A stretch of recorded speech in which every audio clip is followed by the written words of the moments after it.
ભરૂચ જિલ્લામાં ઠંડીનો પારો ગગડતાની સાથે વાતાવરણમાં ધુમ્મસ છવાયું હતું, જેથી વાહન વ્યવહારને અસર થવા પામી હતી। આજે વહેલી સવારે ભરૂચ જિલ્લામાં ગાઢ ધુમ્મસ નજરે પડ્યું હતું। આ કારણે વિઝિબિલિટીમાં ઘટાડો થયો હતો, તો વાહન ચાલકોને પણ સમસ્યાનો સામનો કરવો પડ્યો હતો। આજે સવારથી વાતાવરણમાં ઠંડીનો અહેસાસ વધુ થઈ રહ્યો હતો। ઠંડી વધવા સાથે ધુમ્મસ પણ છવાયું હતું। વહેલી સવારે દૂરની ચીજોને જોવામાં પણ તકલીફ પડી રહી હતી। વાહન ચાલકો માટે વાતાવરણની આ સ્થિતિ પડકારજનક બની હતી।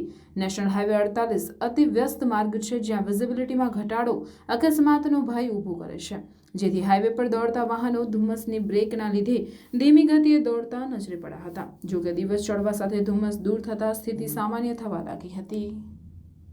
POV, you are a best place for party and celebration.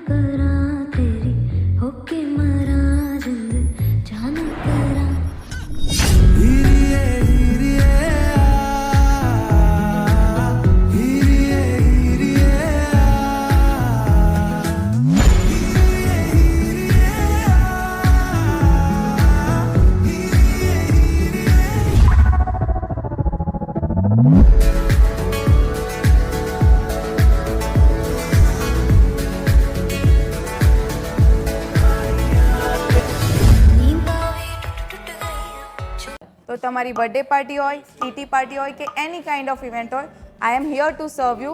આવો અને પિઝા ખાઓ, એ પણ અનલિમિટેડ।